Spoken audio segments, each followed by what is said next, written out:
Las opiniones emitidas en este programa son responsabilidad de sus panelistas e invitados y no reflejan la posición de esa empresa.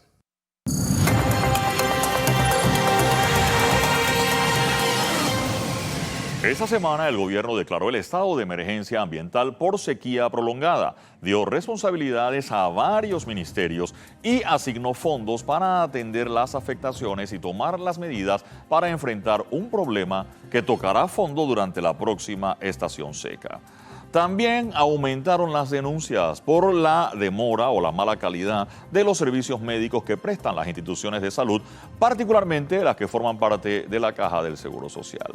Y siguen las denuncias relacionadas al mal uso que autoridades electas le están dando a los llamados fondos de la descentralización. Amigos de todo el país, todos esos temas de gran importancia esta mañana aquí en Radar.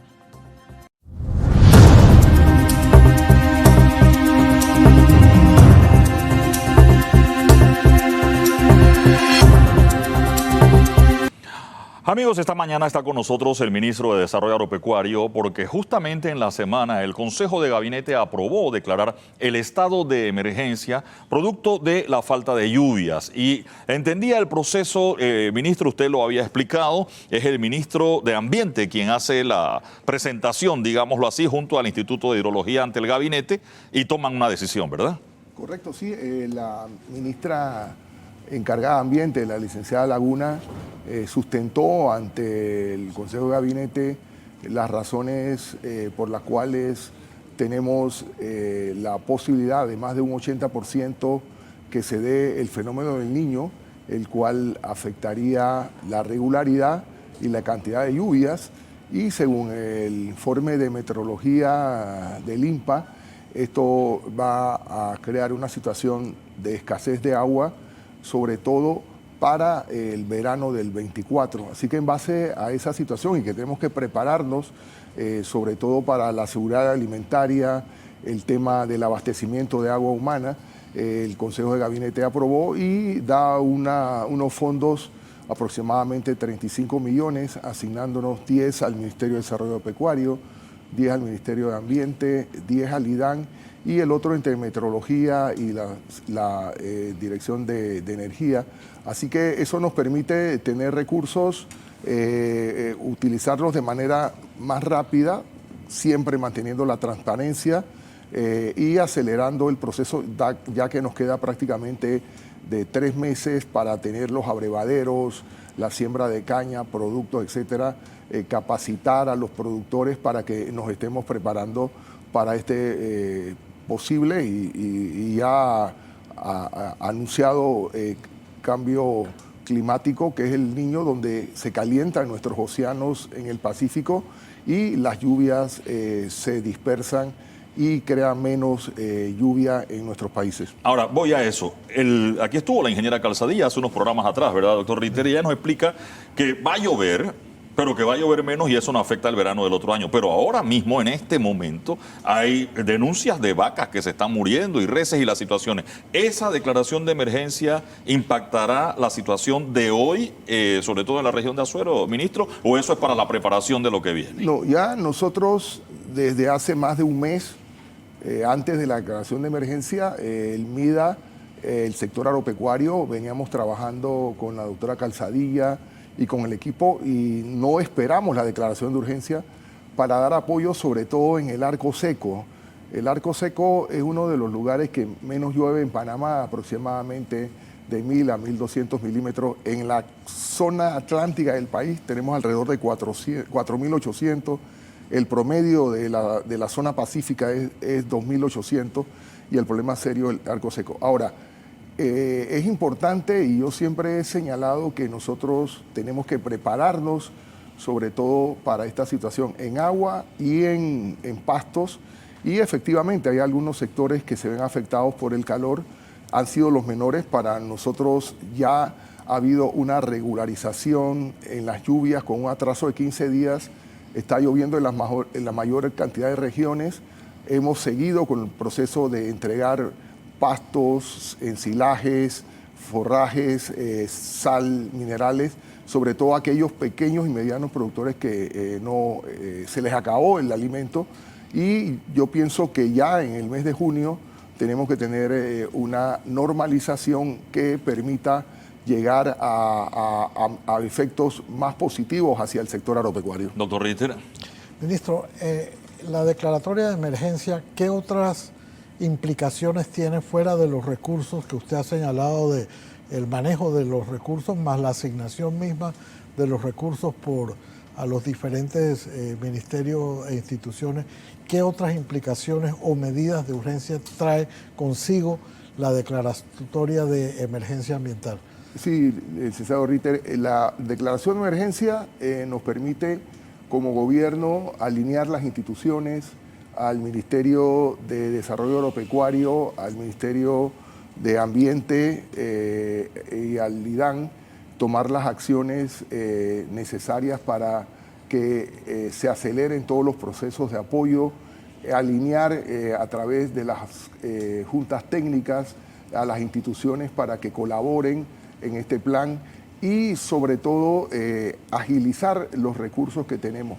También nos permite tomar decisiones para la capacitación, movilización de personal, movilización de equipo y actuar de una manera de emergencia climática, acelerando todos los procesos administrativos y tomando acciones mucho más rápidas y eficientes ante la emergencia. Pero para estar casi que en seguimiento de lo que había preguntado antes, Eduardo, que esto es previendo o en previsión de lo que va a ocurrir en el verano del 2024. Eso significa que los que hemos padecido en el 2023 ya está para ustedes superado, o sea que ya lo peor del 23 ya pasó. Según las informaciones que tenemos, ahora el 11 de junio tenemos una actualización con la licenciada Calzadilla y por información de ellos mismos nosotros consideramos que lo peor ya pasó. Ella nos señalaba que a partir del 24, 25, 28 de mayo se regularizan las lluvias.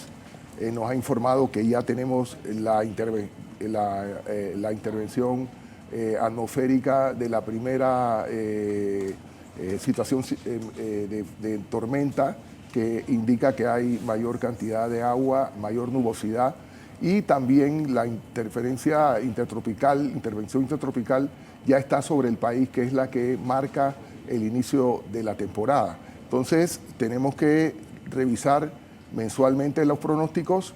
Yo pienso que ya en la información que tenemos en el ministerio, en las provincias centrales, en el área de Chiriquí, inclusive ha habido desbordamientos de ríos. Yo estuve en las montañas de Capira, hay suficiente agua, el ganado tiene agua, en el área de Darién también. Así que para mí, sin querer ser pronosticador del tiempo, hemos pasado la demora que había para el inicio de las lluvias y pienso que debemos tener una normalización, eso sí, sabiendo que con las predicciones que hay, licenciado Ritter, este año debe ser un año menos lluvioso que el año pasado.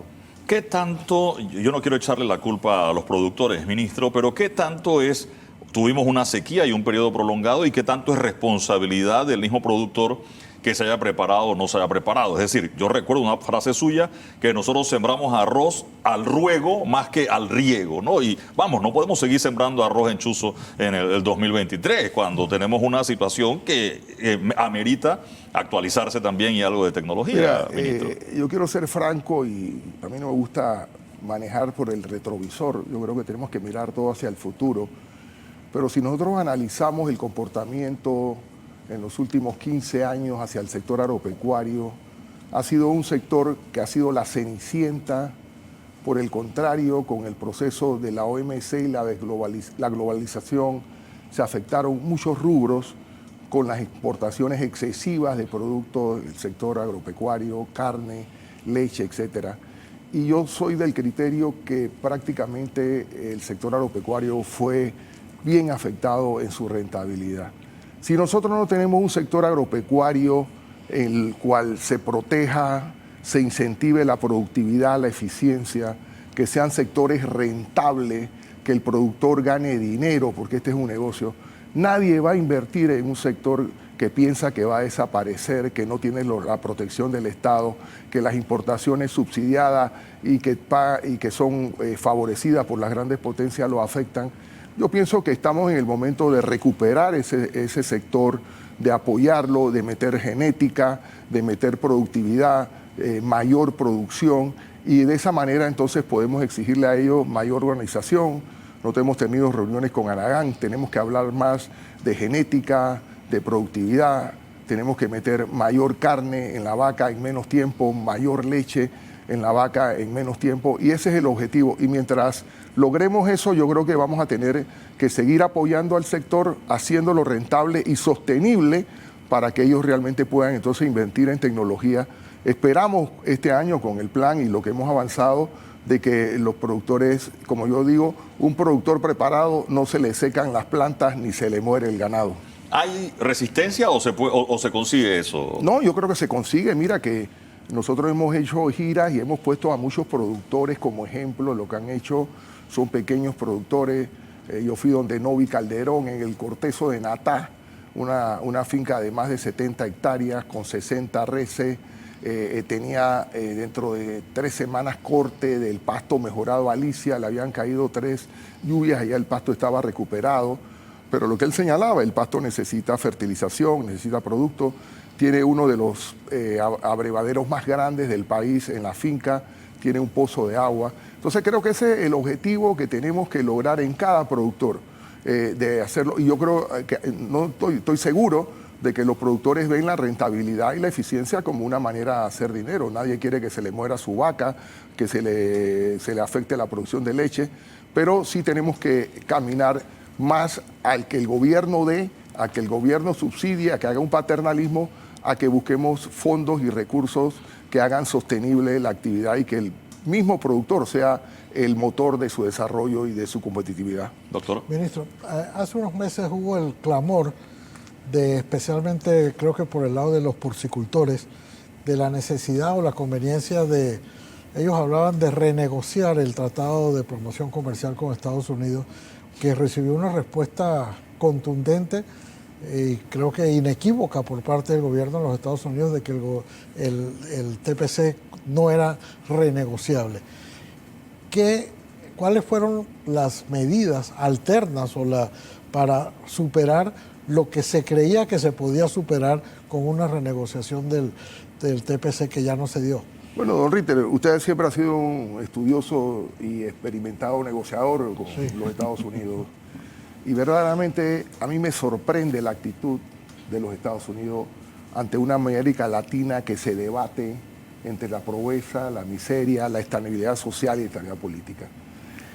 A nosotros hemos pedido que 4 rubros sensitivos que representan más del 60% del PIB agropecuario, se vea dentro del tratado la posibilidad de extender el periodo de desgravación, de establecer algunas cuotas. ¿Para qué? Para que ese sector porcino, el sector arrocero que llega a miles y miles de productores pequeños, el sector avícola y el sector lechero no sean afectados por estos tratados.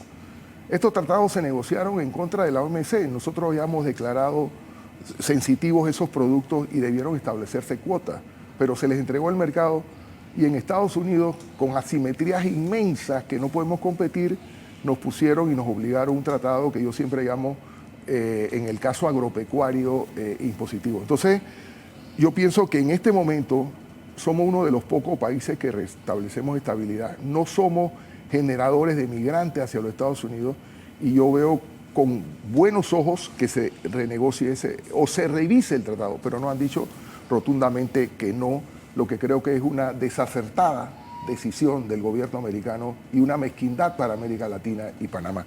¿Qué estamos haciendo? Acabamos de comprar una cantidad de cerdos de los productores, ellos han hecho una inversión importante en el tema de genética, de productividad. Es una actividad muy productiva, en los últimos años ha aumentado más del 20% del consumo. Acabamos con los productores santeños de exportar el primer contenedor de cerdo a Nicaragua y hay posibilidad de exportar más.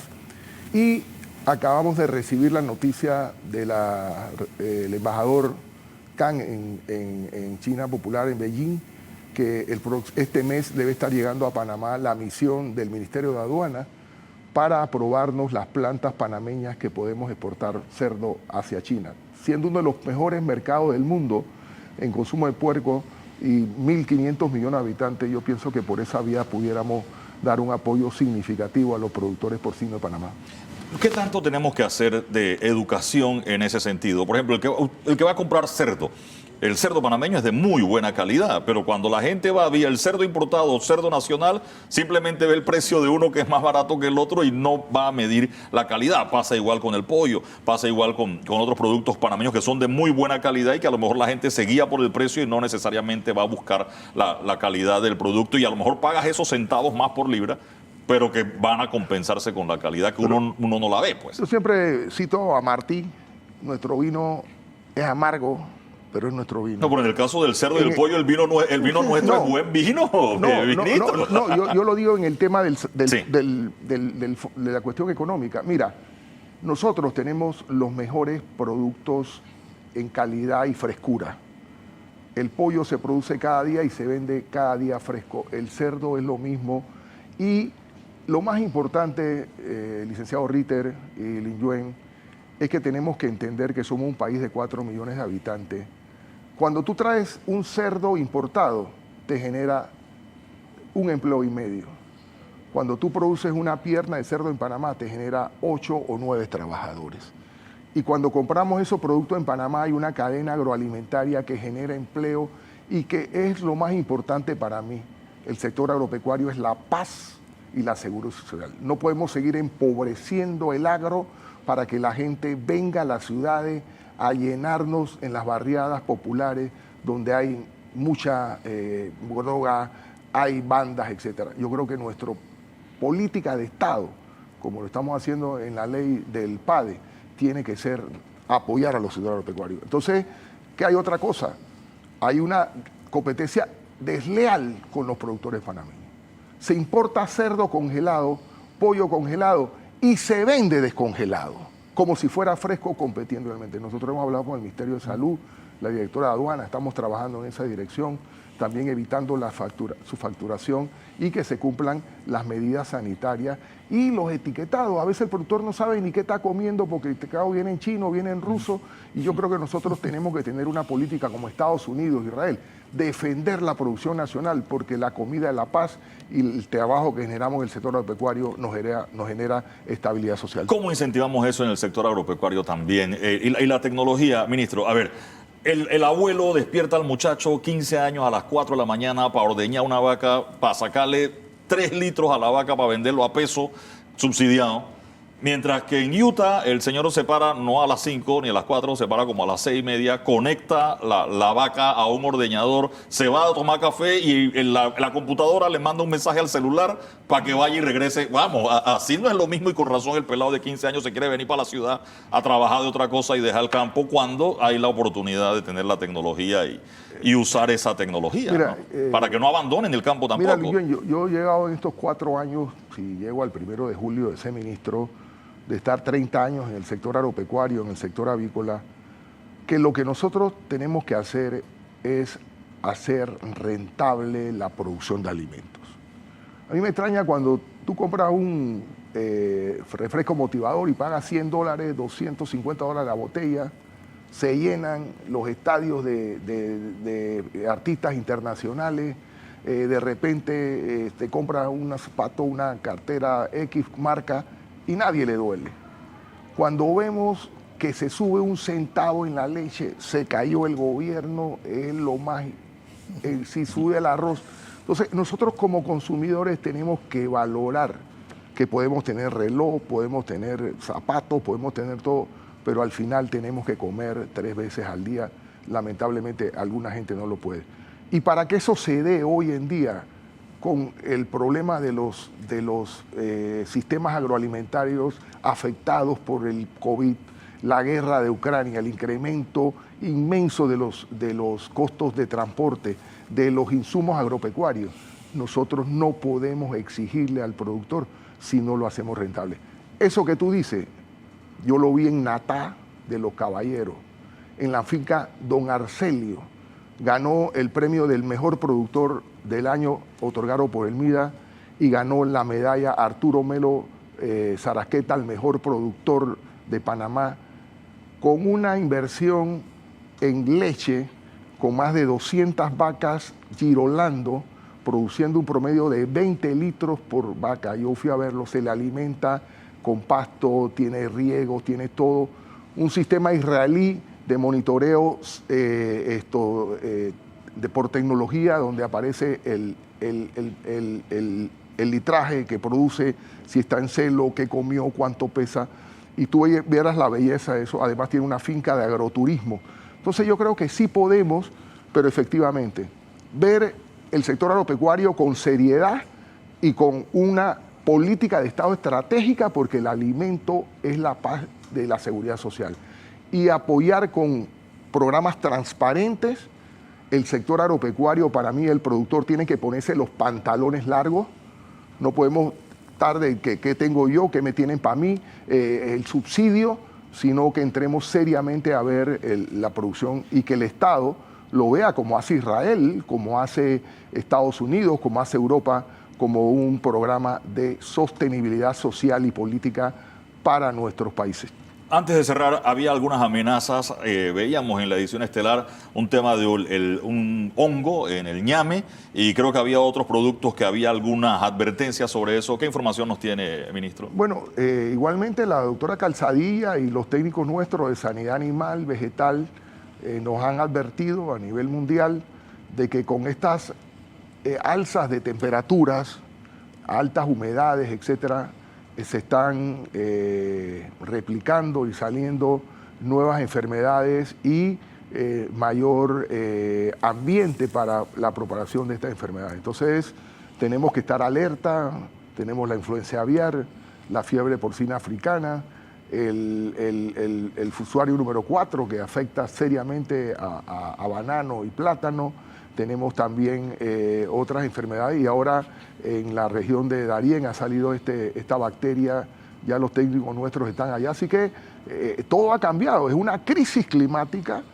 Yo sí considero que los países generadores de este problema, nosotros a veces los chicos nos echamos la culpa, pero el 80% de los gases del efecto invernadero lo produce China, lo produce Rusia, lo produce Europa, Estados Unidos, y en 28 COP que vamos a tener este año, en 28 años, no se han tomado realmente las decisiones correctas. Yo estuve con el presidente Al Gore y el señor Kerry hace mes y medio, invitado por el ministro de Agricultura de Estados Unidos, y donde se dijo que estamos a punto de que la especie humana se extinga si nosotros no tomamos en los próximos años acciones serias y responsables para eliminar los gases de efecto invernadero. Ahora, ya hemos tenido golpes, ¿no? En Caizán el poroto fue un problema, el Marañón, había un tema ahí en Churubé que horneaban las pepitas y una serie de cosas. También ya perdimos el Marañón, es raro incluso encontrarlo. Bueno, ya firmamos un convenio gracias al gobierno de Brasil. Ya tenemos los fondos para reactivar la nueva genética del Marañón. El Instituto el Instituto de Investigación e Innovación Tecnológica tiene los fondos. Y también estamos trabajando juntos con el Consejo Centroamericano de Ministros, con la gente de la FAO y el ICA, viendo toda esta alternativa. Y el problema es que grave de todo esto, que hoy en el mundo tenemos 800 millones más de pobres, 13 millones más de pobres en América Latina, producto de que todo esto afecta la producción de alimentos, y tenemos que recuperar ese espacio para que nuestros países no pasen hambre, que para mí es la peor pandemia que puede ocurrirle a la humanidad. ¿Cuándo se recupera lo del Marañón? Entonces, ¿tienen un estimado? Ya tienen plantaciones, hemos hecho recortes de planta. Ya el IDIAP tiene una finca experimental en Río Hato. Estamos sembrando también en el área del Instituto de Lina, en Divisa. Y lo importante es que ya estamos hay una bacteria que se introduce en el sistema venoso de la planta, origina un colapso de la vena, se produce una goma amarilla y se van secando las ramas arriba por falta de alimento.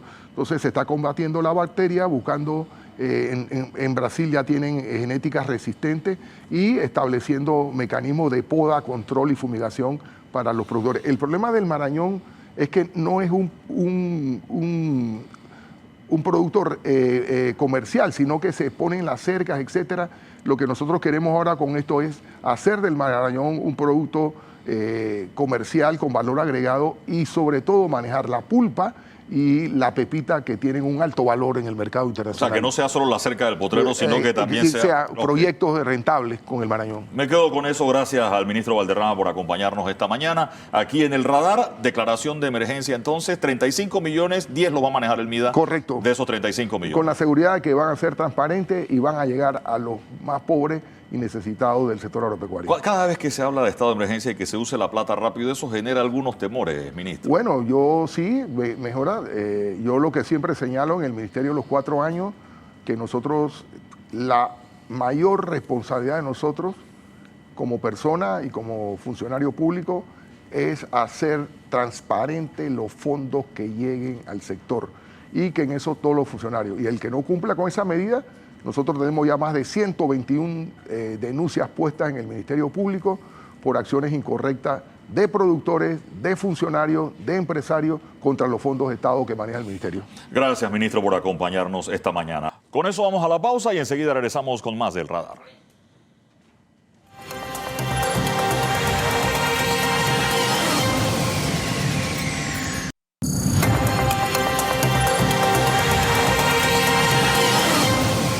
Amigos, esta semana en los noticiarios de TVN presentábamos distintas situaciones que a veces se vuelven acostumbradas en policlínicas e instalaciones de la Caja del Seguro Social. Había una situación en la Policlínica Remón, la que está conocida como el Seguro de Calle 17, y se repetía, y vamos, algunos de los temas parecen ya parte normal de la agenda noticiosa. Esta mañana está con nosotros la doctora Yelkis Gil, ella es directora ejecutiva nacional de Servicios y Prestaciones en Salud, y también está Emilia Martínez de la Asociación Nacional de Pacientes con Enfermedades... La Federación. La Federación, ok, sí, porque agrupa a varias organizaciones también así. Doctora Yelkis, buenos días, bienvenida, qué gusto tenerla esta mañana en el radar. Un poquito en la casuística específica, ¿qué pasó en la Policlínica Remón la semana pasada que tuvimos unas denuncias aquí en el Noticiero de la Mañana y después reiterar qué es lo que ha pasado en otras policlínicas? Buenos días, muchas gracias por este espacio, sobre todo en radar. Es muy importante el tema de la docencia y ese acercamiento con la población. Muy importante decir, la Caja del Seguro Social se encuentra haciendo monitoreos como un proceso de mejora continua y esta comunicación con los distintos directores, llámense de instalaciones como LAB, CAT, policlínicas básicas especializadas y también nuestros hospitales, ¿no? Que sabemos que hay ciertas situaciones que se han presentado en los servicios de urgencia. Debo decir, como bien explicó el doctor Valdés, hubo un tema de demanda, más de 1000 cupos fueron dados ese día, casi 2 días continuos de diversas especialidades, no solamente la parte de medicina general, ahí hay un servicio de urgencia que es muy dinámico. Tenemos 2 policlínicas que manejan mucho volumen, esa es una, y también la policlínica que conocemos como la policlínica que está cerca le decimos la parte de la parada del metro, la policlínica Manuel Ferrer Valdés, que también maneja un volumen alto, toda vez que ahí está la parada del metro. Las intervenciones que se han hecho es para agilizar todo el trámite de cupos. Aunque se le hace docencia a la población, yo entiendo que la población prefiere llegar también temprano, 3, 4 de la madrugada para la accesibilidad de un cupo. Y se ha también establecido una nueva estrategia, que es lo que nosotros llamamos cita única, donde el paciente llega, no solo para que vaya al servicio de urgencia, sino poder derivarlo a otro tipo de cita donde también tenga la accesibilidad del tema de laboratorios y medicamentos. En calle 17, ¿qué pasó ese día? Tuvimos una llamada con el doctor Valdés, donde estaban diciendo que la lista, no de espera, sino los compañeros que estaban ahí, de la parte de atención asegurado, habían tenido un volumen alto de pacientes que habían llegado y se salió a hacer la intervención con atención asegurado, reges, que es la parte de los profesionales que sacan expediente. Se hizo la verificación de las distintas situaciones. Los pacientes referían que iban a las clínicas, pues o policlínicas, que había laboratorio, que estaban los medicamentos y también el trámite de distintas citas. Entonces nos toca hacer un monitoreo continuo. A veces tenemos otras policlínicas que no tienen esta alta demanda, que también son policlínicas que están periféricas. Usted dijo algo muy importante. Lo que no queremos es que esto sea un diario bregar o algo que se vuelve recurrente. El director general ha sido muy explícito en decir a todos los directores de las distintas instalaciones que este es un año de resultado, pero no es un año de resultado a la caja, es un año de resultado a la población. Hoy estamos aquí, nosotros somos seres humanos, el día de mañana vamos a ser pacientes, vamos a tener familiares, personas queridos que van a utilizar una cama, una cita. Entonces, en ese haber, el equipo se está abocando a revisar todos aquellos temas sensitivos como citas, medicamentos, reactivos, insumos que sabemos que son temas sensitivos para la población. Doctora, pero la situación que usted ha descrito y el hecho de que, digamos, en la clínica María Valdés están a la estación del metro que no va a cambiar, eso significa que esto no es un problema de coyuntura de un día, sino que en efecto sí puede ser un problema recurrente al que hay que buscarle otras alternativas distintas para aliviar una situación que, dada la explicación que usted nos ha dado, pareciera que solo tiende a empeorar más que a mejorar. Recordemos que salud es dinámico. Hay una variable que está entrando en este momento y es la variable del incremento de casos también de gripe, en la parte estacionaria, en los casos de H1N1, que eso obviamente también va a, vamos a decir, provocar un mayor volumen. Nos toca y estamos trabajando con el Ministerio de Salud en la parte de docencia, el tema de aplicación de vacunas. Muy probablemente vamos a volver también y estamos haciendo con el tema de la recomendación del uso de la mascarilla. Entonces, por meses puede variar. Y ahí está, como bien ven ustedes, la parte de las estadísticas. Lo que vamos a tratar de hacer, y vuelvo y repito, es el monitoreo que estamos haciendo de nuestras policlínicas. Si ven, fueron 2 días, el doctor hizo su intervención, ha bajado un poco el volumen, entonces ese tipo de intervenciones con la comunicación directa con nuestras autoridades y la población es lo que nos va a permitir ir un poco por delante. Es claro que estamos preocupados, no queremos una sobredemanda, y más que la sobredemanda es el sentimiento de la no satisfacción del usuario al servicio, ¿no? Mejorar la accesibilidad. Sistemas de salud no hay perfectos, pero sí pueden ser mejorados de forma continua y hacia allá queremos ir. Antes de ir con Emilia Martínez, quiero irme también a otro caso puntual porque me llegan mensajes en 2 direcciones. Me llega un mensaje, una situación, un señor, 80 años, se desvaneció en el baño de su casa, lo llevan al hospital, lo mandan a la ciudad de la salud, al Instituto Cardiológico, creo que tiene un nombre allí. Cardiovascular y torácico. Eso. Tremendas instalaciones, el señor llegó, lo atendieron, tenía un ataque, un infarto, le pusieron un stent, una situación bien atendido y me llega un mensaje positivo del asunto. Lo comento, lo digo en la radio, lo digo en redes sociales, felicito a la institución. Y en la tarde me llega una protesta de unos señores que llevan 2 meses en el Instituto Cardiovascular y Torácico esperando una intervención y un producto que... Entonces yo, bueno, pero ¿qué pasó allí? Puedo explicar. Por favor. Y hubo una entrevista que dio el doctor NG, que es el director de la Ciudad de la Salud. Sí. Decimos Ciudad de la Salud como un concepto innovador porque hay muchos institutos. Hay buenos comentarios, incluso pacientes renales que han estado, porque no solamente estamos viendo pacientes con cirugías cardíacas, llegan pacientes que necesitan una atención. Y bien lo dijo usted, son infraestructuras nuevas que deben ir de la mano de la parte de la innovación y calidad humana, trato humano. Sabemos que eso es lo más esencial, muy necesario. Pero 2 meses esperando una atención. No necesariamente son todos, aclaro. Sí. Yo le puedo dar estadísticas y puedo decir que desde que se abrió el instituto, un 12 de julio de 2022 hasta la fecha, que no hemos cumplido prácticamente 1 año y algo, hemos visto 1.320 pacientes que son vidas salvadas, más de 200 cirugías cardíacas, más de 500 cateterismos. Y sí, sabemos que hay alta demanda de este estudio y por eso se está reforzando el sistema con especialidades o nombramientos de cardiólogo. Pero hay ciertos dispositivos que son específicos para un paciente, ¿sí? No es lo mismo, por lo menos un paciente necesita un marcapaso. Hay marcapasos que tienen cierta especificación y dependiendo de este caso, de las cirugías que nosotros pasamos visita, nosotros incluso si a veces han ido ustedes a hacernos entrevistas al director general, a mi persona, pasamos visita también los sábados, los domingos, por ese acercamiento continuo para saber al paciente. ¿Qué les había pasado a esos que Necesitan un dispositivo. Cuando digo dispositivo, no es un equipo, sino algo que va dentro, pero que tiene que tener una validación con una ficha técnica, especificaciones técnicas, que es un ARBORS, que es algo que se tiene que mandar a hacer para un tamaño específico.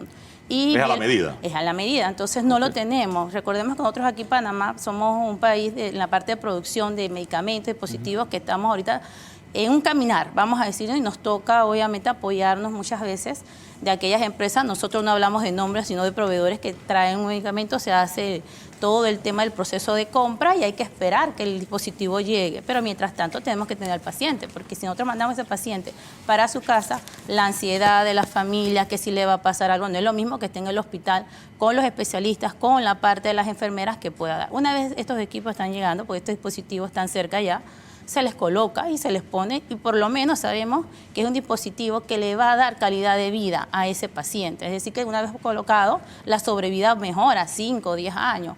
Hacer unas intervenciones rápidas, urgentes, y con dispositivos que no vayan a garantizar. Entonces no es entrar a una cirugía por entrar. Eso es bueno decirlo y agradezco porque sé, y vuelvo, repito, que la docencia es necesaria en este caso. Emilia Martínez, ella pertenece a a varias federaciones, a la asociación Sí.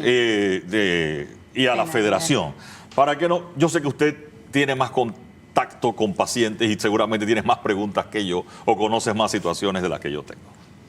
Sí, claro, porque luego, como siempre yo digo, no hay una patología más importante que la otra. Sí, la enfermedad que uno tiene, esa es la más grave para uno, ¿no?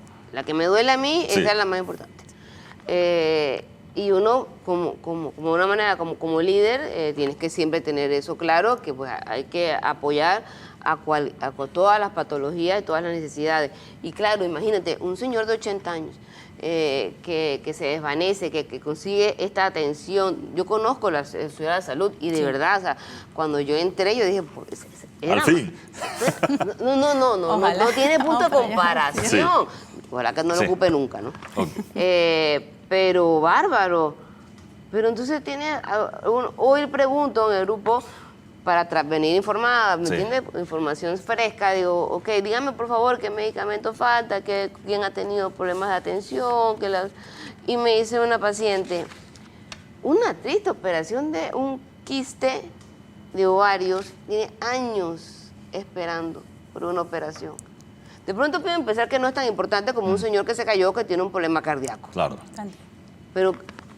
Pero esta mujer que está viviendo años con un quiste que sigue creciendo va a tener consecuencias. Y también está afectando su calidad de vida. Y es una operación que no hace faltar mayor dispositivo. Entonces, es donde tú dices, hombre, qué bonito que hiciste eso. Bueno, no fue la doctora tampoco. Sí. Qué bonito que el sistema pudo responder así a ese señor mayor, que debe ser el papá de alguien, el abuelo de alguien, y es muy importante para mucha gente. Pero esta mujer también necesita atención. Pero los pacientes, de hecho le comentaba a la doctora que tampoco es responsabilidad de ella, pero, o sea, toda la pandemia, la resonancia magnética dañada. Toda la pandemia. No se ponen de acuerdo, doctora. Yo le voy a contar, una vez yo fui a un lugar y la máquina funcionaba perfectamente, pero la persona que operaba la máquina creo que estaba de vacaciones. Y en otro lugar que la máquina no funcionaba por un tema de mantenimiento, había 2 operadores de la máquina sin hacer nada en todo el día. ¿Qué termina pasando allí o por qué tenemos situaciones como esa? Es la coordinación efectiva, ¿no? Hay un decreto 290 que habla de la coordinación efectiva de MINSA Caja, pero para eso hay que ir a los niveles locales operativos, ¿no? Eso es muy importante. Y hacer las supervisiones que he estado mencionando para ir a articular el sistema, en realidad. Ahora vuelvo y repito, el paciente, pacientemente, a veces toca esperar, quiere accesar a una instalación, independientemente que sea en este momento Caja, Seguro Social, sino quien le brinde. Nosotros estamos articulando ya la red radiológica, Sí. obviamente, porque sí, los recursos son finitos, pero hay que hacer un buen uso de los recursos. En el tema de las resonancias hay que ver un tema también que estamos trabajando.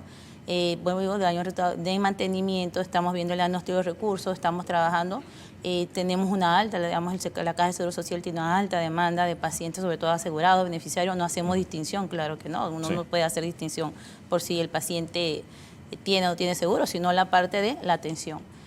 Pero sí estamos reforzando un proyecto que el director general junto con la Junta Directiva aprobaron, que es el proyecto de teleradiología.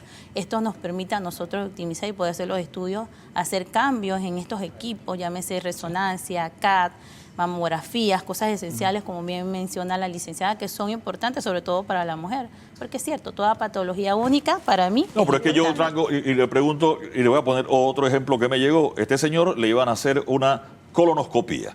El examen, más que la incomodidad del examen, la parte previa al examen, todo el día, la noche anterior, creo que incluso en el hospital, ocupando una cama, preparándose para el examen al día siguiente. Y al día siguiente no se pudo hacer la colonoscopía, le dieron el medicamento, estuvo en la preparación para el asunto, y el líquido que limpia el aparato, o sea, el aparato sí servía, pero el líquido para limpiar el aparato no estaba disponible y no se pudo hacer la colonoscopía y se estuvo gastando una cama. No sé cuánto cuesta una cama de hospital en la Caja del Seguro Social, al Estado, cuánto le cuesta tener a una persona, y se perdió esa noche esa cama. No sé, Emilia, usted también tiene una lista de medicamentos, ahí me llegan, lo de los medicamentos me llega todos los días. No, te lo voy a dejar.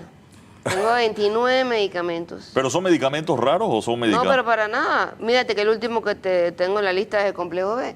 Para nada raro. Y no había... No, ¿Qué pasa con los medicamentos, Emilia? No, yo no creo que sea la persona indicada para que pero le pregunte. ustedes, a ver, ¿qué le dicen a usted? Ok, corrijo. Hay mil razones. Pregunto, ¿qué le dicen a usted los pacientes que son de su organización con el tema de los medicamentos? No, güey, esto es de muchas patologías. Estamos hablando de artritis reumatoide, psoriasis, enfermedades mentales, que a mí, la verdad, no hay patología más importante que la otra, pero sabemos que cuando un paciente de enfermedades mentales descontinúa el tratamiento, las consecuencias son mucho más graves, es mucho más difícil volver a enrumbar a ese paciente. Anemia falciforme, hemofilia, hipertensión, diabetes, cáncer, trasplante. Entre tanto, hay todo tipo de medicamentos, hasta de la presión, diabetes. Es 29 medicamentos, y esto fue que lo cogí así rápido. Yo escribí en el grupo donde nos agrupamos, valga la redundancia, en las asociaciones de la federación. Yo digo, oiga, díganme cuál medicamento no tienen. 29, pero un momentito, 29 medicamentos. Entonces, es cansado, es muy cansado. En la mañana yo sé que aún no he recibido de alguna u otra manera el reporte. Pero conversamos con la entidad y son diferentes razones. Algunas es el proveedor, algunas es que porque el contrato se cayó, el otra es que la Contraloría. Todos tienen una razón, una buena razón para no tenerlo. Buena razón para decirla, pero no para justificar, porque no justifica nada. Entonces tú dices, bueno, va. El asunto es que hay que resolver. Cuando yo donde siento que es más manejable, que es cuando la culpa es del proveedor, listo, cambiémoslo. O sea, cuando yo quiero comprar algo y mi proveedor lo tiene, pues busco otro. Esa decisión cuesta un mundo, no la toman. O sea, yo nunca he visto que cambien más allá de la demanda que le pongan, demanda no, porque no ponen demanda, de la multa. De la sanción por no entregar a tiempo. De la multa ridícula que le pasan, no le pasa nada más. Pues no importa cómo haya afectado o impactado la vida de miles de personas, a esa empresa no le pasa nada, y eso es muy triste. Es muy triste porque yo le decía a la doctora, o sea, pasa que compras en el Seguro Social es como el Santo Grial. O sea, acá cambiamos todo, tocamos todo, pero no tocamos compra. Y el punto es porque es que tú puedes tener al mejor médico del mundo, con el mejor equipo del mundo. Si tú no tienes medicamentos, ¿qué puede hacer ese médico? Doctora, ¿qué pasa con los medicamentos? Y entiendo la preocupación de Emilia. Por ejemplo, ninguna enfermedad es igual a la otra, pero el tema salud mental, los tratamientos que se descontinúan tienen una repercusión. Los retrovirales es un tema de que si tú lo dejas de consumir, eso no empieza de cero al día que lo retomas, ¿no? Bueno, nos unimos como Caja del Seguro Social, y bien lo ha dicho el director general, el sentimiento de la adquisición de los medicamentos para nosotros es sumamente importante, ¿no? Para la continuidad de ese paciente en su mejoría, para nosotros poder dotar a nuestras instalaciones, y creo que hemos varias veces salido a hablar del tema de los medicamentos. Es más, no solamente estamos hablando de una política de medicamentos, este es un tema que ya salió de la Caja del Seguro Social y está ya en conversaciones a nivel de Estado. Creo que al ser tocado como un nivel de Estado, que se está viendo como una política pública el tema de el acceso a los medicamentos. Bien lo dijo la licenciada, hay muchas aristas, no vamos a decir si no culpables, pero desde la materia prima, obviamente venimos de 2 años de pandemia, donde también hay que decir que afectó un tema de producción, el tema de proveedores, temas a veces de subsanaciones, temas de que los procesos se caen porque o no es la cantidad o tema de precio. Entonces, esa es una mesa de debate. Al final se traduce en la adquisición de los medicamentos. ¿Qué ha hecho o establecido la Caja del Seguro Social? Comprar a través de las unidades ejecutoras, hacer compras nacionales, aplicar ya sea trámite usual, precio único, abastecimiento crítico. Pero no había algo que si el medicamento no estaba, después uno podía ir a la farmacia privada. Medixol, ¿alguien ha ido a eso? ¿Alguien ha tenido que usar Medixol hasta el momento? No, porque como son medicamentos para medicamentos antihipertensivos, llámese anlodipina, indapamida, lisinopril, iversartán, son medicamentos que actualmente la caja tiene. Entonces, como la tiene, no ha habido necesidad. Si se está evaluando ver otro tipo de medicamentos para incluir. Nosotros cuando hemos dado la oferta a las unidades de comprar, también estamos tratando, bien lo dijo la licenciada, de que ese proceso también se pueda dar desde un nivel local. Pero también hay medicamentos que es mejor hacer la compra nacional, porque obviamente nuestras instalaciones tienen un presupuesto finito. Buscamos alternativas y creo que eso es lo mejor que podemos decir, buscamos alternativas. Yo sé que, es más, nosotros no podemos hablar de medicamentos esenciales importantes. Todos los medicamentos son esenciales para un paciente, llámese un acetaminofén, un ibuprofeno, más si vamos para medicamentos con, bien lo dijo la licenciada, enfermedades ya críticas, crónicas, degenerativas, donde este tipo de medicamentos también no es tan fácil poder acceder a ellos. Y ahí nosotros aplicamos el tema de poder hacer. Yo oigo las estadísticas y porcentajes. Cuando preguntan por desabastecimiento, dicen, no, estamos en un 90 y tanto %. Sí. Tenemos la mala suerte en la televisión de que cuando vamos a preguntar, ese 2-3% es justamente las medicinas que nos encontramos el día que fuimos a hacer la entrevista en la calle. No, doctora, lo que cuando uno llega, sí, yo no sé de cuántos son los medicamentos, pero uno va y me sale un señor a decirme que diclofenaco no había. Entonces uno queda, bueno, vamos. O la persona, en una entrevista que hizo, creo que Fabio, la persona hizo un tour de farmacias de la Caja del Seguro Social porque llegó a una y le dijeron, no, en San Francisco no hay, vete a la JJ Vallarino, y de la JJ Vallarino se movió a calle 17 y de calle 17 caminó a la del Marañón y al final, después de recorrer 4 farmacias, fue que lo encontró. En el mercado, creo que lo encontró en el mercado. Hay una farmacia en el mercado San Felipe Neri. Sí. Y el señor había caminado varias farmacias buscándolo. Hemos hecho monitoreo, cosas que hemos encontrado que hay que decirlas. Cuando se llega a la ventanilla de farmacia a buscar un medicamento con una receta, nosotros recibimos recetas abiertas, llámese caja o recetas de médicos que vienen en la privada, porque no se puede hacer distinción.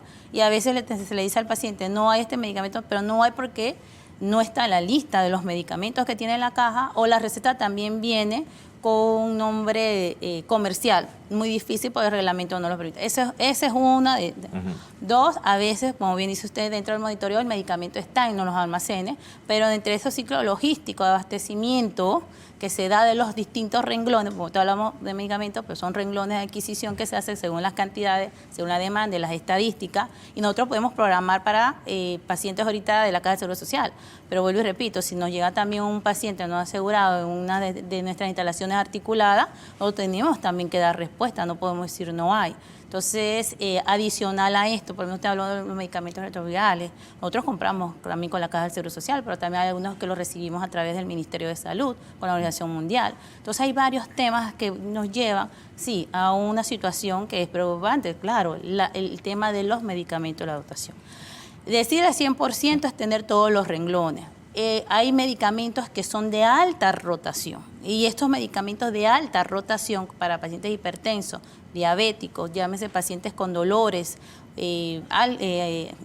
dolores musculares, de Los de columna, la artritis, la artritis. sí. También está la polifarmacia, que ya sabe que hay pacientes que tienen una receta aquí, van al otro médico, aquí sacan 30, y no los chinos, sino que el tema del manejo también de la polifarmacia es otro tema que también estamos tratando de ver.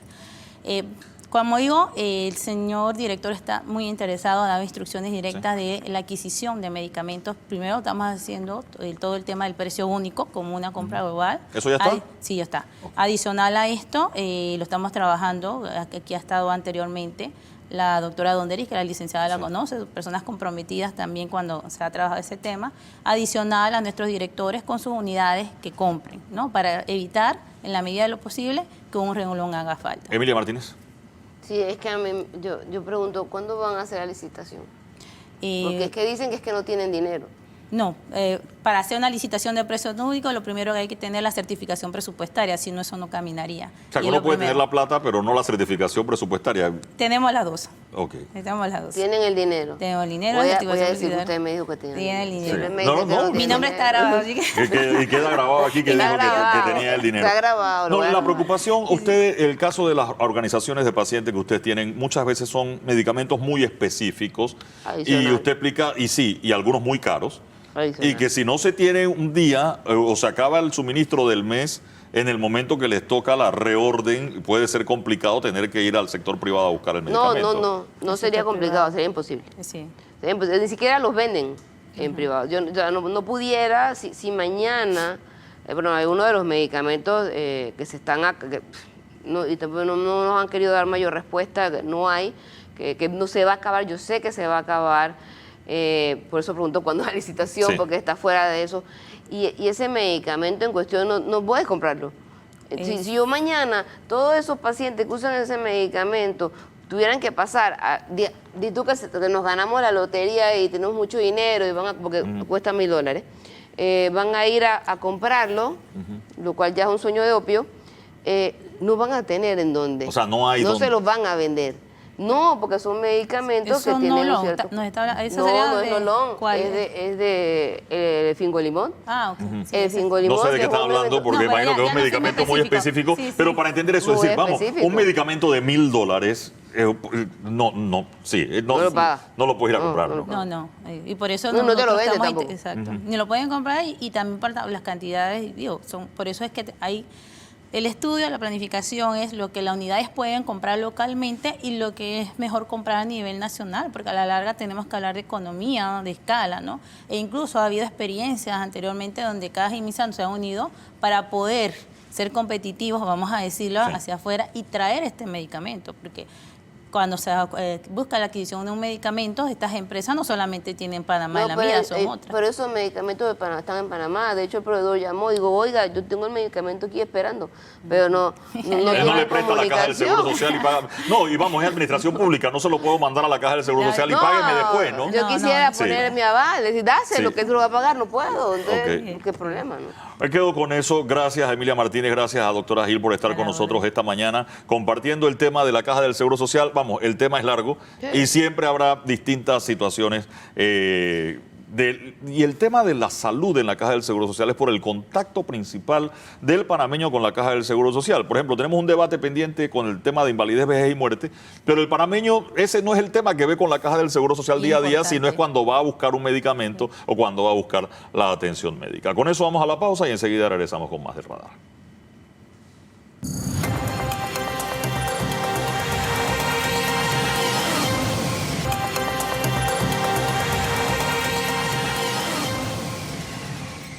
Nos acompaña esta mañana el doctor Ernesto Cedeño Alvarado, abogado, precisamente con todo el tema de la descentralización que estuvimos conversando en otros espacios. El doctor Cedeño presentó ante la Procuraduría de la Administración y ante otras instancias algunos recursos. Doctor Cedeño, explíquele un poco qué recursos presentó y cuál ha sido la respuesta que ha recibido.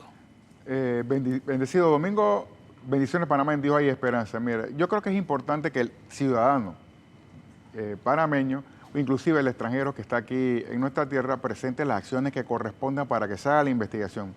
Mira, con respecto a este tema del asunto de la descentralización, yo he presentado 3 acciones. Una, que tiene que ver una solicitud de audito al Contralor General de la República luego de que salieron informaciones de que en la Junta Comunal llamada Barrio Norte había un cúmulo de millones de dólares que se había dispensado y posiblemente le pudo haber cambiado la vida a un ser viviente. Entonces yo solicité al Contralor General de la República que hiciera un audito para determinar si ha habido o no un supuesto enriquecimiento injustificado. Inclusive le cité una jurisprudencia que dice la Corte Suprema de Justicia, precisamente ante un pedido que otra hora yo hice, cuando se dispuso más de 403 millones a los diputados, y me surgieron algunas denuncias de que habían cambiado el estatus de vida de algunos diputados. Yo fui donde el procurador, al Contralor de la época, y ¿sabe qué? A un audito para ver si hay un enriquecimiento en los diputados. El Contralor pidió aval a la Corte y la Corte dice, no, usted no tiene que pedir permiso a nadie. Usted investigue. Si en el audito usted descubre que algún diputado se ha cometido alguna irregularidad, entonces en ese lapso usted me manda a mí esa investigación para yo hacer lo que corresponde. En ese sentido, pues le presenté una solicitud para que hiciera los auditos al dirigente pues, de esta Junta Comunal, al diputado que se mencionaba, y espero que el Contralor nos responda. 2, pedí una solicitud de investigación administrativa al Procurador de la Administración. Él la acogió, hizo algunos pedidos tanto al Ministerio de la Presidencia, tanto al Contralor, tanto a la Autoridad de Descentralización, y en ese ínterin se presentó un amparo de garantías constitucionales y se suspendió lo que es la investigación. ¿Quién presentó el amparo?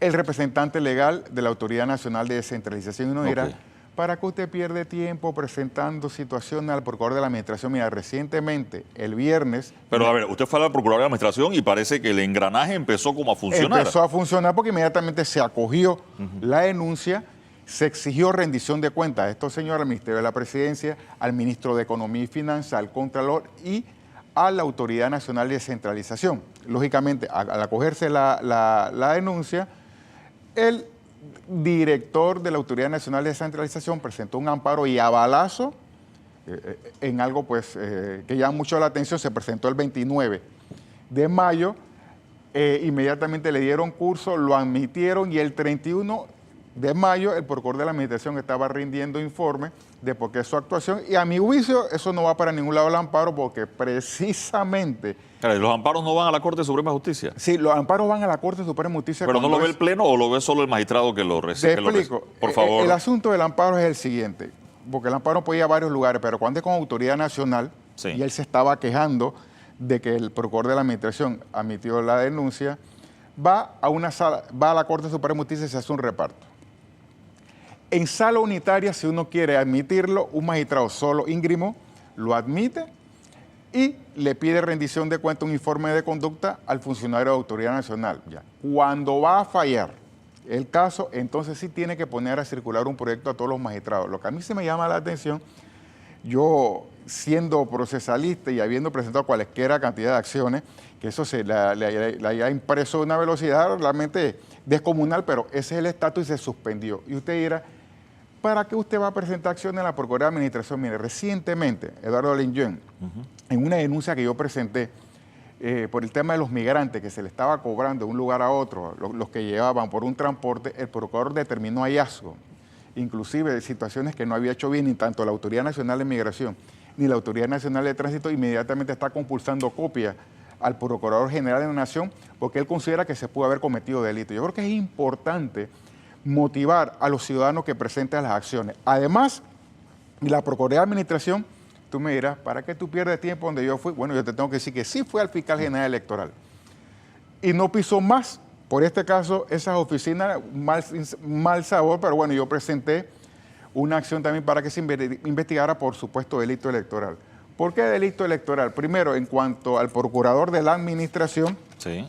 es porque a mi juicio se han cometido presunta violación del artículo 25 del Código de Ética del uso adecuado de los bienes del Estado, porque hay un artículo que dice el 25 que tampoco los bienes del Estado puede emplearlo o permitir que otros lo hagan para fines políticos particulares. Entonces, todo lo que tiene que ver con la ética, le puse al procurador, le solicité que investigara. Pero también hay un delito electoral, incluyendo que el Tribunal Electoral presentó un comunicado que dijeron, oye, cuidado que se está utilizando para menesteres políticos, nos estamos dando cuenta, palabras más, palabras menos, y el fiscal electoral, oye, yo le presenté una denuncia, oye, investigue, específicamente porque se pudo haber cometido delito electoral en violación presunta del artículo 523 del Código Electoral, y te habla en numeral 3, puede ser sancionado los que utilicen ilegalmente los bienes o recursos del Estado en beneficio en contra de determinados precandidatos, candidatos o partidos políticos legalmente constituidos en formación. Mira, yo creo ¿Qué respondió la Fiscalía Electoral? el fiscal general electoral, sé que lo estaba analizando, había mandado una parte a Boca del Toro que lo mencionaba, otra pues a una unidad, una fiscalía aquí en Panamá, y hasta ahí es donde yo me he dado cuenta, porque no he dado mayores información. Ahora, el yo- fiscal electoral puede, es decir, en estos casos, en varios de ellos se menciona, por ejemplo, a un diputado. ¿El fiscal electoral puede investigar a un diputado? ¿Eso no es competencia de la Corte Suprema de Justicia, las investigaciones a diputados? Primero, conforme a lo que yo he escuchado del fiscal general, porque eso no es lo que ha dicho la Corte ha dicho cualquier cantidad de procesos, dice que tú puedes hacer un audito, puedes hacer una investigación general. Pero si tú descubres que hay elementos de vinculación contra un diputado, en ese momento es que tú debes hacer una ruptura procesal y mandando a la Corte, ¿no? Cualquier cantidad de jurisprudencia. Pero el ser viviente, fiscal general electoral, la tesis de él es cuando se habla de algún diputado, él inmediatamente se inhibe, ni siquiera voy a investigar nada, cuando la Corte te ha dicho otra situación. Pero yo, al fiscal general electoral, como lo conozco, y sé su pensamiento, yo ni le toqué nada que tenga que ver con diputados, solamente me circunscribí a Autoridad Nacional de Descentralización, porque yo sé cuál es la filosofía de él. Es distinto a lo que la Corte Suprema ha dicho al Ministerio Público. Todo lo que es un procedimiento, una investigación, el Ministerio Público puede investigar, se menciona muchas cosas. Cuando hay vinculación y sale un diputado, entonces hace la ruptura y manda el caso a la Corte en pleno, y lo otro se queda él investigando. Eso es lo que ha hecho en cualquier cantidad de jurisprudencia el Pleno de la Corte Suprema de Justicia. Pero al fiscal general electoral solamente presenté la denuncia contra la Autoridad Nacional de Descentralización, que por ahí es el grifo donde supuestamente los medios de comunicación dicen que por ahí fue el dinero que cambió o que permitió para la Junta Comunal y Municipio. Entonces, esas son las tres acciones y que yo creo, ya el Procurador de la Administración le dio un espaldarazo, acogió la denuncia, pero está en pausa hasta que la Corte Suprema de Justicia resuelva el amparo, pero tanto el Contralor, que debe jugar su papel, como el fiscal general electoral, que pues está en modo bien gracias a usted, ojalá también sientan la motivación del pueblo panameño, que aquí como panameños necesitamos que se administren los bienes del Estado como buen padre de familia. Doctor Cedeño, usted conoce bien el tema de la Contraloría. ¿Tiene alguna experiencia en el tema de la Contraloría? Sí tengo alguna experiencia, ¿verdad? 701 corregimientos. ¿El Contralor puede estar en 700 corregimientos, doctor Cedeño? Lo que pasa es que la función de la Contraloría permea a través de la Dirección de Fiscalización. El hecho, para eso tiene persona y tiene brazo. La Contraloría General de la República, le habla yo, que yo fui 17 años asesor legal de la institución y más o menos me conozco el engranaje. Por eso le pregunto a usted. Mira, en cada institución de la República de Panamá hay un representante que se llama fiscalizador. Pero en las juntas comunales también hay ese fiscalizador. Bueno, eso depende mucho de lo que el Contralor General de la República haya dispuesto o no, porque si no le quita el control previo, debe meterlo allí.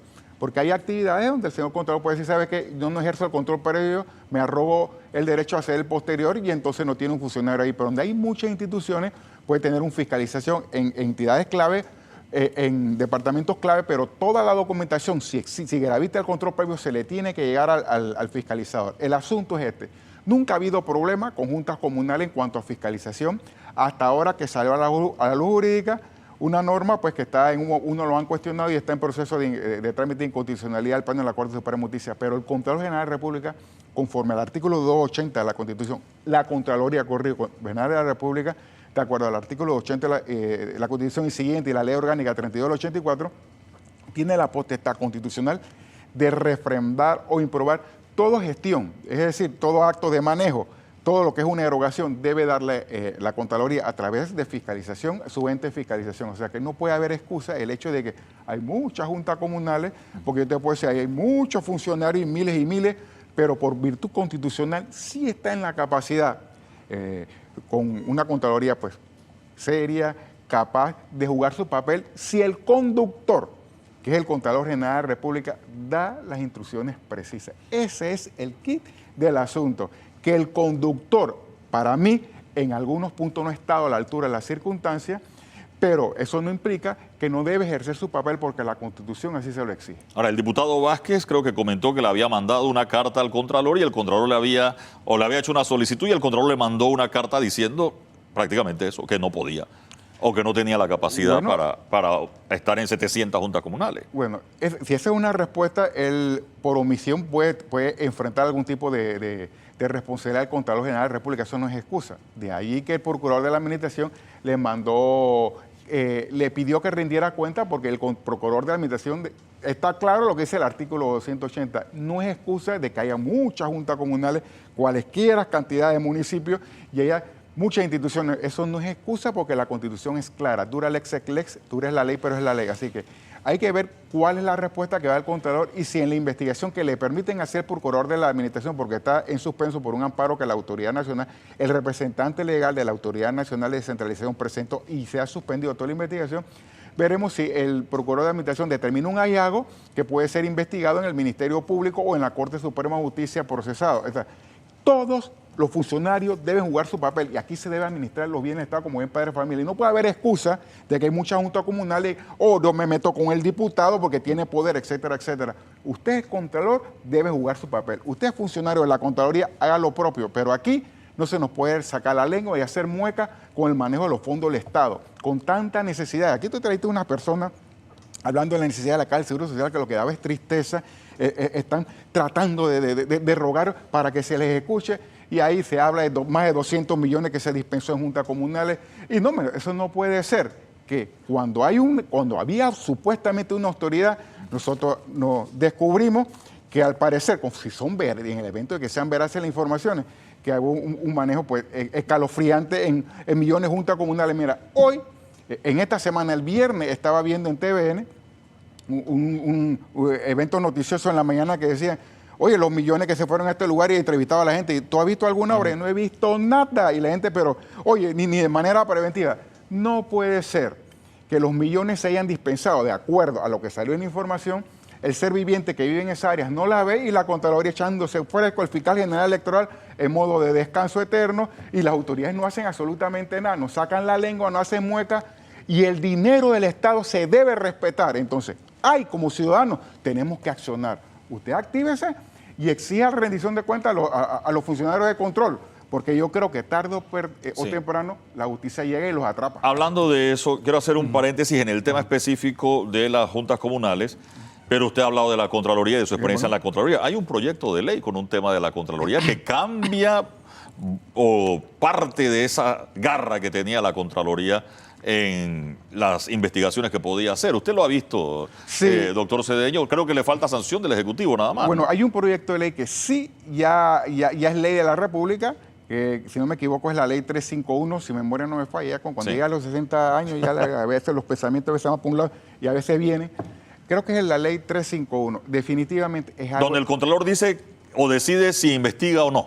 Mira, es un golpe al esternón a las personas que fueron contralores y que se mantuvieron incólumes, rectos. Por supuesto que no. Inclusive el Tribunal de Cuentas hasta objetó en la Asamblea Nacional de Diputados, pero yo creo que la Asamblea Nacional de Diputados a veces salió por este proyecto y en algún tipo de responsabilidad común, la Contraloría actúa como actúa. Mira, primeramente, en esa norma jurídica se extrae a los funcionarios de Contraloría de que sean considerados en una investigación agentes de manejo. Es decir, antes de esa norma jurídica, si el fiscalizador o el contralor fuera firma feliz, que hay sobrecosto, a mí no me importa porque me dieron una orden, yo lo firmo, llegaba a la jurisdicción de cuenta y dice, usted firmó esto y usted no se percató, vamos a investigarlo también. Es lo que jurídicamente procedía por años y nunca había conflicto. Pero los padres de la patria, dándole un espaldarazo a la idea que salió, el contralor actual lo consideró que los funcionarios de la Contraloría no tienen nada, se pueden eximir de ese tipo de responsabilidad en la jurisdicción de cuentas. A ver. O sea, un funcionario de la Contraloría puede haber autorizado una compra descabellada o muy cara y esa firma de ese funcionario no lo va a hacer. Conforme está la norma, no.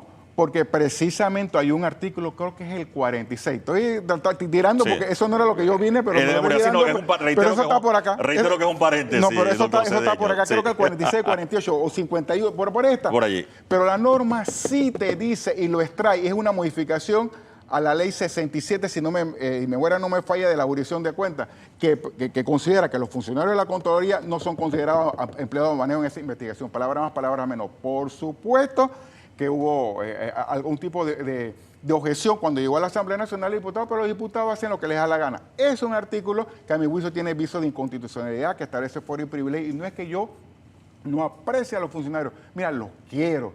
Todos los funcionarios, muchos de la Contraloría los conozco, son amigos, pero no puede ser que usted esté feliz porque ya no va a tener que rendir cuenta en una investigación que si usted actúa mal debiera hacerlo. Eso es por un lado. Pero por otro lado, otro artículo que para mí es inconstitucional, tiene viso de inconstitucionalidad, porque ya la Corte ha dicho que todo acto administrativo se debe motivar. Y no puede ser que el señor Contralor, sin motivación, dice, ven acá, hago un audito, cierro un audito, paraliza un audito, porque él es el ser supremo del universo. No puede ser. O sea, todo acto se debe motivar. Si él considera que debe cerrar un audito, él debe motivar por qué lo cierra. Pero eso, la norma sí se lo permite. Entonces, situaciones como esa son las que yo considero que este proyecto, o esa ley que ahorita mismo modificó la Ley Orgánica de la Contraloría, tiene viso de inconstitucionalidad, pero bueno, ahí esas son las cosas que están avaladas por la Asamblea Nacional de Diputados, y me parece que yo no sé si a raíz de eso, del favor que ha hecho la Asamblea Nacional de Diputados, no ha vuelto a citar al Contralor, porque tú no me dejarás mentir, el Contralor General de la República llegó a rendir cuenta en la Asamblea Nacional de Diputados. Y cuando tú me hablaste de Juan Diego, cuando el Juan Diego tenía una plegaria para hacerle preguntas, porque yo lo estaba viendo en la televisión, quiero hacerle preguntas. El presidente de la Asamblea dice, no, pues esto lo vamos a citar después, ya esta sesión acabó, pero vamos a volver a citar al Contralor. Estamos sentados esperando a ver cuándo lo van a citar. Entonces, ese tipo de que yo llamo favores, entre comillas, son las que caen mal. Y ojalá... Cuando se publique en Gaceta Oficial la ley, yo me imagino que usted... Ya salió publicada. Y ya presentó la demanda de inconstitucionalidad, doctor Cedeño. Hay una demanda de inconstitucionalidad que un grupo de abogados presentó, y lo que yo voy a hacer es, en el trámite de los alegatos, meterme ahí para que vamos a... hacer sus observaciones, entonces. Porque para mí, sí, como persona que forme parte y con el aprecio que tengo en la Contraloría, a mí me parece que no es correcto que se mantengan, y de otras normas que podíamos hablar de ahí, de esa ley, que se mantenga incólume una ley que sinceramente debilita la transparencia, mira, las prestancias de todos los funcionarios de la Contraloría. Ellos no necesitan eso para librarse de un proceso, sino lo que necesitan es actuar como generalmente actúan, bien, acorde con el principio y con las normas. Yo le dije que un paréntesis, quiero alargar el paréntesis, porque así como tuvo respuesta, digamos, negativa de la Procuraduría de la Administración en el caso de las juntas comunales, producto del no tengo negativa, por eso digo, producto del amparo que está suspendido. Frenó el asunto. Sí. Usted sí tuvo respuesta positiva de la Procuraduría en otra solicitud que hizo con el tema de los migrantes. Sí. ¿Qué fue lo que pasó allí, doctor Cedeño, en el por tema favor? De los migrantes, mira, yo estaba... Y es alargando el paréntesis, porque estábamos hablando de descentralización. El viernes me llegó la decisión de la Procuraduría de Administración, 22 páginas de investigación que hice. Yo estaba en el extranjero con mi familia, me acuerdo, en viaje de placer, y empecé a darme cuenta que había un flujo de migrantes y había un transportista que le cobraban $40 de un lugar al otro, y un vehículo hubo un incendio. Pero qué demencia esto. Y me empezaron a llamar y las denuncias que esto es contratación directa y varios transportistas y las comidas que se están dando en mal estado. Y inmediatamente procuró la administración investigue qué es lo que está sucediendo. Y ponían tarifas. El procurador de la Administración, en un enjundioso examen de investigación, ha determinado hallazgos de tal punto que él cree que se han cometido delitos. Por eso ha dicho, hay situaciones inauditas que no habían control en cuanto a tarifas. La Autoridad Nacional de Tránsito decía, yo descanso en migración, que haga y que deshaga, y el procurador dice... Pero estamos hablando de un bus con migrantes de Darién que se accidentó llegando a Hualaca y murieron 40 personas. Ese es un punto. Y el otro punto es que cuando llegan a Darién migrantes, hay transportistas que los transportan del lugar de donde los recogen a un área reservada de migración. Y para ya sea en bote o por el río. Y en transporte. Y ese traslado de Darién hacia Hualaca, si no me están cobrando alrededor de $40. Y yo digo, ¿y dónde salió esa tarifa? Mira, y aquí se ha arrojado que esa tarifa no está regulada por la ATT. La ATT dice no, que todo es migración y es un peloteo y el Contralor dice, ¿cómo es posible que ustedes hagan eso? ¿Cómo es posible que ustedes determinen que me parece inaudito? Y dice en una de las partes que descubre el procurador. Procurador de la Administración. Sí. El transporte terrestre de pasajeros es un servicio cuya prestación estará a cargo de personas naturales jurídicos mediante concesiones que el Estado otorgará inspirado en el bienestar social y interés público. Por lo que resulta inaudito que existiendo por más de 10 años una situación que requiere como mínimo un estudio para determinar si es necesario realizar una concesión para brindar el servicio de transporte de migrantes de Darién a Chiriquí, ni siquiera se haya fijado formalmente la tarifa para la prestación de dicho servicio. Entonces empieza a hacer una serie de hallazgos de delegaciones que ha hecho la ATT a Migración, cosas que están aquí determinadas en este informe que dice, yo creo que se ha cometido delito y lo mandó al Procurador General de la Nación y autoridades correspondientes. Después de haber leído... A ver, el Procurador de la Administración encontró lo que a él le parecen delitos. Posibles delitos. Y entonces por ¿Qué eso, hace el funcionario que se entera de una situación de esa? ¿No está obligado a denunciarlo? por eso mismo que el Procurador de la Administración termina diciendo como remitir copia autenticada de esta resolución y copia certificada de la presente actuación al Procurador General de la Nación, que es el que debe investigar los delitos, y copia autenticada al Ministerio de Seguridad Pública, al Ministerio de Gobierno y a la Directora de Migración y al Director General encargado de la Autoridad de Tránsito, para lo que proceden derechos según la función y facultad de dicha autoridad en cuanto a las situaciones y eso descrito en la parte emotiva y solicitándole que se informe a este despacho lo que sea al respecto. Conforme al Código Procesal, cuando tú descubres un delito, un presunto delito, tienes que mandar al Ministerio Público. Eso es lo que ha hecho el Procurador. Después de este informe, yo espero que hayan destituciones y encarcelamientos. Esto no puede ser que esto esté calzando una tarifa que no está regulada por la ATT y que debe hacerlo por cuanto la ley se descubre, el procurador lo determina en base a normas que lo citan y aquí los señores siguen ocupando el cargo, Migración sigue haciendo lo que le da la gana. Yo como panameño, luego de este informe, solicito las destituciones que corresponden ya y el Procurador General de la Nación, las investigaciones con la imputación de cargo porque debemos llevar un mensaje a nuestros migrantes, a los migrantes se les respete y los extranjeros que vienen también tienen derecho a que los seres vivientes, funcionarios, le respeten las garantías. Y no puede ser que luego de 22 páginas de investigación del Procurador de la Administración, aquí no haya pasado nada. Como esto me lo dejaron el viernes, acaba de pasar. está en caliente y hoy solamente es domingo, yo espero que el lunes salga de la presidencia. Hemos destituido a ella y al otro. El Procurador General de la Nación ya inició la investigación, a la balazo le imputa encargo y medida cautelar de detención y vamos a sanear. No puede ser que aquí los detenidos son los hijos de Pedro y Patricia, pero no, los funcionarios de alto mando también queremos verlo tras la reja luego de este informe. Aquí no se puede hacer lo que le da la gana y reírse de la norma afectando a migrantes, calzando al migrante y no honrando los derechos humanos. Ya el Procurador de la Administración hizo un buen estudio, mi caricia positiva y mis felicitaciones, porque se atrevió a investigar y a decir lo que nosotros desconocíamos y ahora las autoridades correspondientes les toca jugar su papel. Quiero cerrar el paréntesis y regresar al tema. Ese paréntesis estuvo está largo, bellaco. ¿no? Estuvo largo el paréntesis. Ajá. El tema del amparo que usted mencionó, presentado por el director de descentralización, frena la investigación que ya había comenzado o las solicitudes que empezó a hacer el Procurador de la Administración para tener un informe parecido a este, me imagino. Yo fui el jueves... El amparo, ¿cuánto puede demorar, doctor Cedeño? Le explico, mira. El amparo, porque yo he presentado varios y a mí me llamó la atención que ese se presentó el 29 de mayo y ya se admitió en menos de lo que se persigue un ñato y el 31, por obligación, el procurador tuvo que responder y en efecto respondió en la tarde porque todo fue... a balazo, dijo usted hace un rato. Cosa a balazo y ojalá que todos los amparos que presenten los seres vivientes del país se muevan hacia... Amén, pero no es así.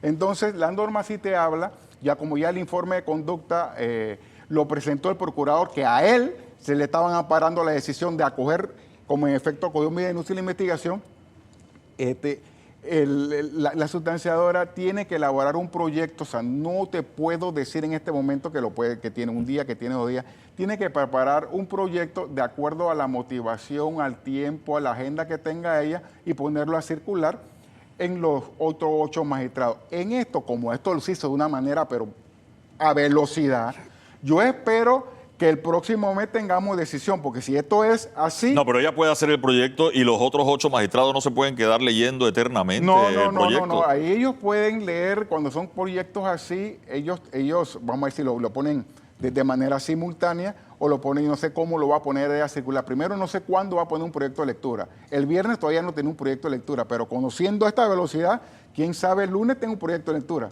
Y no sé si es un... ¿Usted es optimista, doctor Cedeño? Es que yo he presentado cualquier cantidad de amparos. Por eso le digo, usted que el viernes, ¿usted cree que el lunes ya va a haber un proyecto de lectura? ¿Usted es optimista, oye, doctor pero si lo admitió de una manera rápida. Muy bien. Pero bueno. Lo admite, pone a circular el proyecto de lectura. 3 Póngale, magistrados observan. Entonces cambia la ponencia. A eso voy. Si un número de magistrados observa, ¿qué pasaría? Cambia la ponencia. Si observa quiere decir que no están de acuerdo con la tesis y la sustanciadora. Y yo tengo que decir, yo no sé qué va a decir la sustanciadora, pero yo sí tengo que decirle al Pleno y advertirle.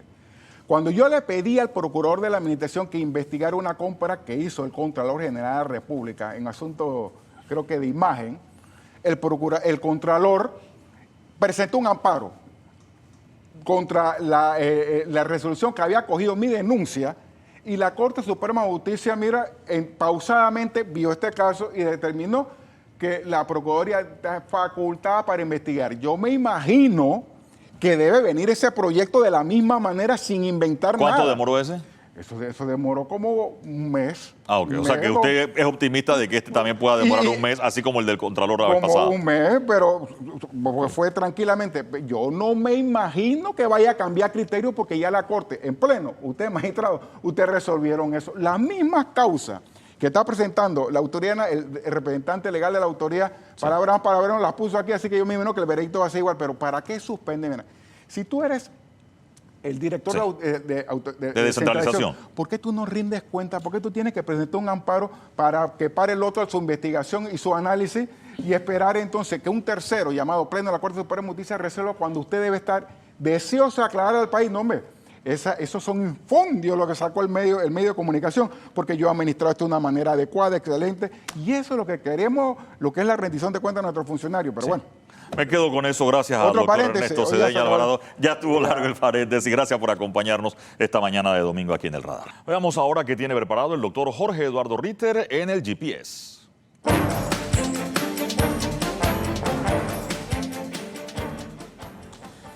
La audiencia que culminó el viernes del proceso llamado New Business acaparó buena parte de la atención de los medios, de las redes sociales, de los corrillos, de los grupos de WhatsApp, al extremo de que otros asuntos han pasado injustamente a los terrenos del desinterés y quizás muy pronto a los del olvido. Las sumas millonarias que se les han traspasado a los gobiernos locales bajo el paraguas de la descentralización, que en este caso parece más bien un eufemismo para describir el mecanismo mediante el cual dineros públicos son utilizados para la política, el clientelismo y las botellas. En una palabra, para la corrupción. Lo de New Business ocurrió hace 13 años. Las transferencias millonarias que terminan en manos de diputados, alcaldes y representantes están dándose en nuestras narices hoy. Y a pocos parece importarles.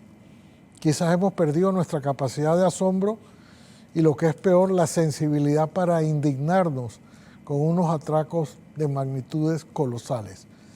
Tan grande que el representante de corregimiento de Don Bosco dijo hace una semana en este mismo programa que constituía el escándalo más grande de este gobierno, lo cual es mucho decir. Bastaría preguntarles a los moradores de las comunidades que en el papel debieron haber recibido beneficios millonarios en obras de infraestructura, si algunas de esas obras alguien las ha visto, y en caso afirmativo, si valen los millones que sus autoridades locales han recibido. Cuando uno ve el tamaño y sobre todo la desfachatez del atraco, que es que no tiene otro nombre, cabe preguntarse ¿dónde están los organismos de control? ¿Qué entidades autorizan estos traslados de partidas? El MEF, la Comisión de Presupuesto. ¿Qué entidades supervisan? La Contraloría, la Fiscalía Electoral. El descaro alcanza dimensiones inimaginables en un país serio y con instituciones cuando el propio director de la Autoridad Nacional de Descentralización recurrió en amparo de garantías constitucionales contra la decisión de la Procuraduría de la Administración de iniciar una investigación por los supuestos desvíos de fondos a las juntas comunales. En otras palabras, se hacen los traslados de partidas y por ahí mismo se impide la investigación. Ojalá que lo que estamos presenciando hoy en vivo y en directo no tarde, como el caso de New Business, 13 años en investigarse. Y que a los que están haciendo fiesta con los dineros públicos se les haga comprender que la impunidad de la que gozan hoy no va a durar para siempre y que tarde o temprano tendrán que pagar por sus fechorías. Vamos a la pausa y enseguida regresamos con más del radar.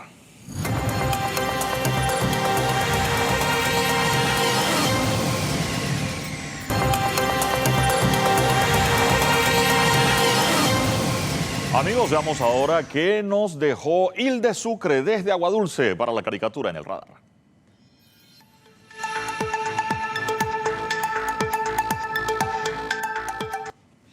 ¿Usted también tiene a la gente en sequía?, le pregunta el niño, haciendo el fenómeno al director del IDAD, porque ciertamente es otro de los problemas que se han visto afectados con esta sequía. Ya hubo una declaración de emergencia y el ministro Valderrama explicaba aquí de los 35 millones que se han destinado para enfrentar esta situación, 10 millones irían al Ministerio de Desarrollo Agropecuario que él preside, pero también habían otros 10 que irían para el IDAN para ver el tema. Nosotros en TVN Noticias hemos sacado sendas notas y reportajes explicando la situación del agua e incluso de los racionamientos que ya el IDAN tendría preparados en caso de ser necesarios. Pocas plantas potabilizadoras están funcionando al 100%. Hay varios asuntos aquí en este programa hoy. El tema de la sequía que ha afectado el sector agropecuario y lo importante de la preparación. Ya en otro programa anterior, la ingeniera Calzadilla había explicado de la inminente llegada del fenómeno del Niño y que si se declaraba, el problema no era en la lluvia que va a caer este mes de junio y que caerá en los meses de julio, agosto, septiembre, octubre y noviembre, sino que a pesar que va a llover y que va a reverdecer el pasto y la producción agrícola se podrá normalizar, el problema es que no caiga lo suficiente para enfrentar lo que sigue en la próxima estación seca. ¿Y qué medidas vamos a tomar para prevenir eso? Ya sea cosechas de agua, ya sea la creación de pozos para tener y mantener al día nuestra producción. En otros asuntos, el tema de la Caja del Seguro Social parece eterno, el tema de que no haya medicamentos, el tema de las personas madrugando para hacer las citas. En la semana colapsó la Policlínica Presidente Remón, la conocida como el Seguro de Calle 17, y la situación, si bien es cierto, hay muchos planes y la doctora Gil los explicó en este programa, el pueblo quiere ver la efectividad de esos planes que se han tomado y que tiene la administración de la Caja del Seguro Social. Y Ernesto Cedeño Alvarado ha presentado sendos recursos, como acostumbra cada vez que ve una situación irregular, uno de ellos frenado por un amparo presentado ante la Corte Suprema de Justicia que pareciera lo que evita es que se haga una investigación de una situación escandalosa como esos millones de la descentralización llevados a las juntas comunales. Y nos dejó la primicia del informe que hace la Procuraduría de la Administración de las irregularidades en Darién y con el tema de los migrantes y su traslado dentro de Darién, así como del traslado a Chiriquí. Un informe de 22 páginas con fecha del viernes y que mañana lunes probablemente esté llegando a las manos del Procurador General de la Nación para que comience una investigación.